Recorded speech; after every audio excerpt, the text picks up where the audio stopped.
Olá, querido estudante. Eu sou o professor Douglas Gomes e venho trazer física agora para você. Nós vamos fazer um atrito no âmbito do Enem. Se você apoia essa iniciativa, deixa já o seu joinha. Quer assistir a mais vídeos como esse? Se inscreve no canal e ativa o sininho das notificações para receber aquele aviso esperto quando tiver vídeo novo.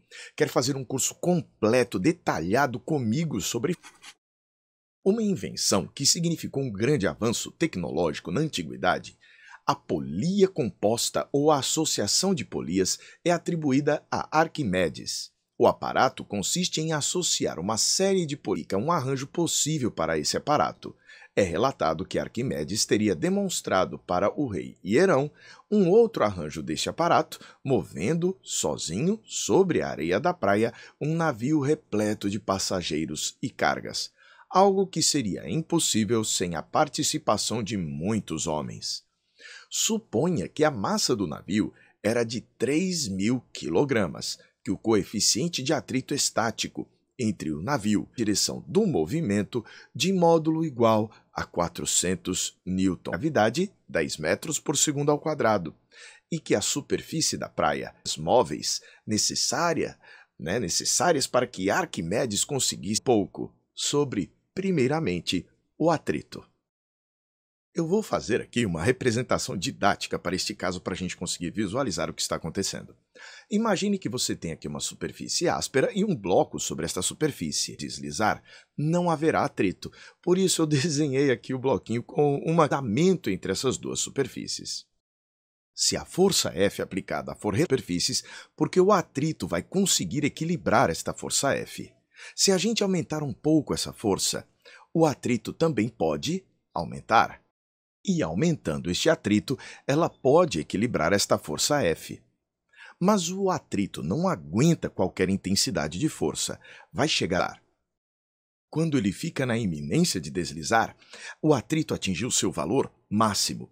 Ainda assim, esta força F vai acabar sendo equilibrada pelo atrito. Ele está na iminência de deslizar, mas ainda não deslizou. Se eu fizer uma força ainda maior, o objeto começa a deslizar e o atrito até sofre uma reduçãozinha de valor, porque ele deixa de ser o atrito estático sem deslizamento e começa a ser o atrito cinético, havendo deslizamento entre as superfícies.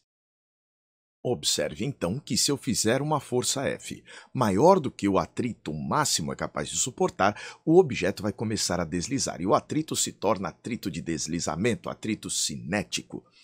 E aqui começou a deslizar. Nós vamos dizer então que a intensidade, o módulo da força F, para que comece a deslizar, para conseguir arrastar, deve ser maior do que o atrito máximo que a gente pode obter. Agora, qual é o valor deste atrito máximo?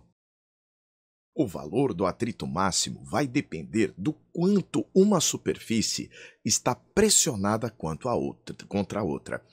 E o que vai acontecer? Isso vai envolver a força peso. Imagine que você tem um bloco sobre uma superfície aqui amarela.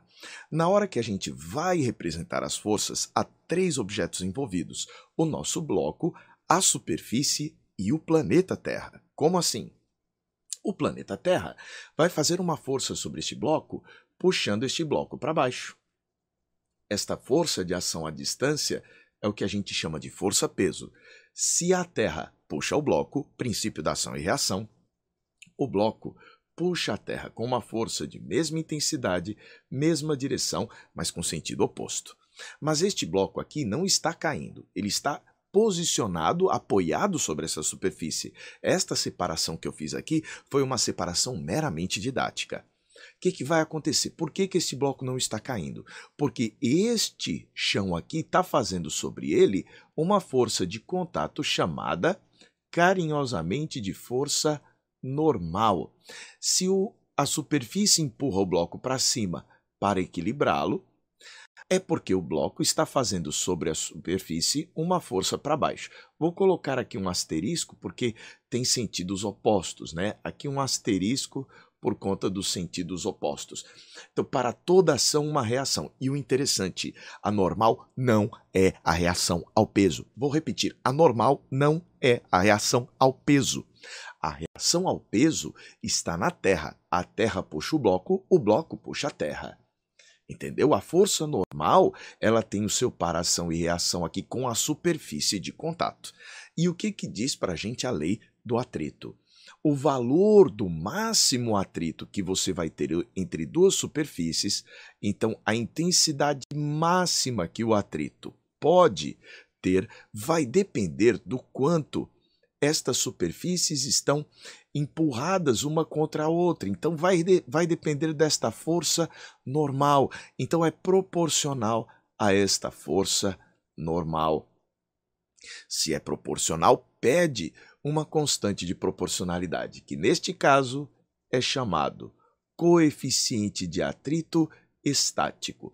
Então, o valor do atrito máximo que você vai conseguir entre duas superfícies vai ser o coeficiente de atrito estático, que vai depender dos materiais e das asperezas entre as superfícies e da força normal com que uma superfície é pressionada contra a outra. Perfeito? Então, este é o nosso tema básico. Este μ foi até fornecido lá no problema. Numa superfície horizontal, agora que vai ficar interessante, então nós vamos escrever que numa superfície horizontal, o valor da força normal é igual ao valor da força peso, já que o objeto não vai nem subir nem descer.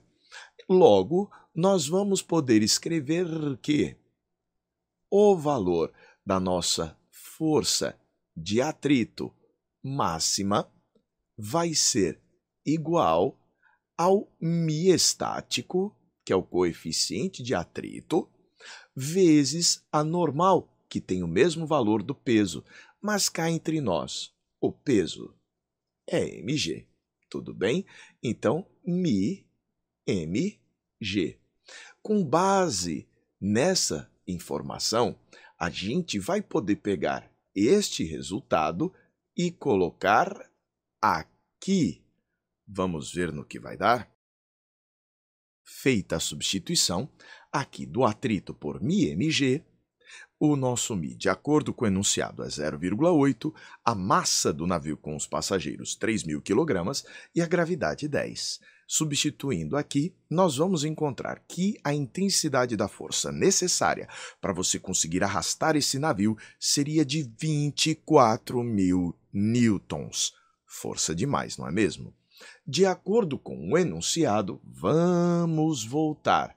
O máximo de força que o Arquimedes conseguiria fazer seria de 400 newtons. A gente precisa fazer esses 400 newtons se transformarem em 24.000 newtons, pelo menos. E isso nós vamos fazer por meio das polias. A talha exponencial é uma associação de polias. Vamos ver aqui o que acontece quando nós temos uma polia fixa e quando nós temos uma polia móvel. A polia fixa é aquela que está presa em algum objeto fixo, um teto, uma parede. Ela vai te ajudar apenas a trocar a direção ou sentido da força aplicada. Quando você passa uma corda pela polia, aplica uma força F no extremo da corda, a corda transmite esta mesma força para o outro lado. Essa polia aqui está apenas dando uma volta na corda, trocando a direção da corda. A gente pode trocar também o sentido, como seria interessante a gente puxar para a esquerda e fazer um objeto subir, puxar para baixo e fazer um objeto subir. Então é isso que a polia fixa faz.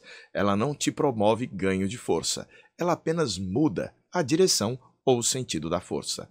Mas uma polia móvel vai poder nos ajudar, fazendo a gente ter vantagem mecânica.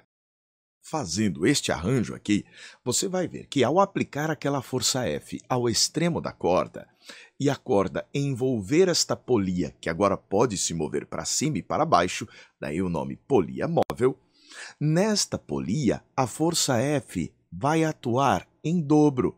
Ela vai puxar do lado direito e aqui do lado esquerdo, de tal maneira que o nosso conjunto aqui será puxado não pela força F, mas por 2F, que é o resultado de F mais F. Então você consegue multiplicar a força utilizando uma polia móvel. Mas por que será que a gente chamou esta associação que a gente vai ver agora de talha exponencial. Vem comigo. Coloquei aqui agora uma talha exponencial e já já você vai entender o porquê de ela ter este nome. Observe que eu fiz várias associações de polias. Estas 3 polias aqui são móveis, elas podem se movimentar. Aquela ali de cima é fixa. Olha o que é que vai acontecer quando nós aplicarmos aqui uma força F. Esta polia fixa não faz nada com a força, mas esta móvel vai fazer a força atuar deste lado, F, e deste outro lado, F também. Então, sobre esta polia vermelha, a gente tem uma resultante de 2F para cima. Isso quer dizer que este fio vermelho vai acabar puxando aqui embaixo com que força? 2F. Mas o fato de ele envolver esta polia azul vai fazer com que este 2F atue tanto de um lado quanto do outro. Então vão ser 2F mais 2F, totalizando 4F. Lá embaixo, então, este fio azul vai puxar com uma intensidade 2 mais 2, 4F. Mas o fato de ele envolver esta polia aqui roxa vai fazer com que puxe também deste outro lado com 4F. E o nosso objeto final está sendo puxado por uma força de 8F. Observe o que cada polia móvel está fazendo aqui. Está multiplicando por 2 a intensidade da força. Estava puxando ali com 1F, passou por esta polia móvel, multiplicou por 2. Passou por esta polia móvel, multiplicou por 2. Passou por esta polia móvel, multiplicou por 2. Então, a gente foi de F para 2F, para 4F, para 8F, e assim sucessivamente. Então, nós vamos dizer que a força total no final da nossa polia vai ser 2 vezes 2 vezes 2 vezes 2. A gente diz que vai ser 2 elevado a N vezes a força F, onde este N vai ser o número de polias móveis. É isto que vai acontecer. Por que que ganha o nome de talha exponencial? Porque a resolução deste problema acaba aparecendo aqui no expoente. Para conseguirmos arrastar aquele barco, nós vamos precisar de uma força total aplicada ao barco de quanto? 24.000 newtons, não foi? 24.000 pelo menos. Juntando estas duas forças, essas duas histórias, a gente vai poder resolver o problema. Venha aqui comigo para a gente ajustar. A força total necessária é de 24.000 newtons, mas a Arquimedes só consegue 400 newtons. Por meio do uso da talha exponencial, ele vai conseguir multiplicar sua força, conseguindo uma força total bem maior. A gente sabe que a força total que ele vai conseguir por meio do uso da talha exponencial é 2 elevado a n, onde n é o número de polias móveis, vezes a força que ele está aplicando. Então, 2 elevado a n vezes 400 tem que ser maior do que aqueles 24.000 newtons. Para isso, qual deverá ser o valor de n? Fazendo as contas, nós vamos encontrar que 2 elevado a n precisa ser maior do que 60. Mas eu sei que 2 elevado a 1 são 2, 2 elevado a 2 são 4, 2 à terceira, 8, 2 à quarta, 16. 2 à quinta, 32, e 2 à sexta, 64. Então, quando é que vai dar maior do que 60? Aqui, quando o nosso número n for maior do que 6. Porque o n sendo igual a 6 já dá 64.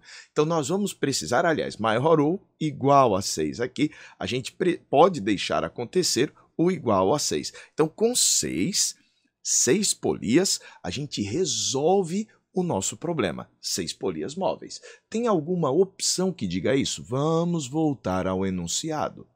O número mínimo de polias móveis usadas nessa situação por Arquimedes foi 6. Pelo menos 6. 7, 8 ou 10 vão funcionar? Vão. E com isso, a gente termina a questão. Gostou dessa nossa resolução? Deixa o seu joinha. Quer ver mais vídeos como esse? Se inscreve aqui no canal e ativa o sino das notificações para receber aviso quando tiver vídeo novo. Quer aprender física comigo num curso feito especialmente para você? Acesse meu site, professordouglasgomes.com. Um forte abraço e até a próxima. A gente se vê.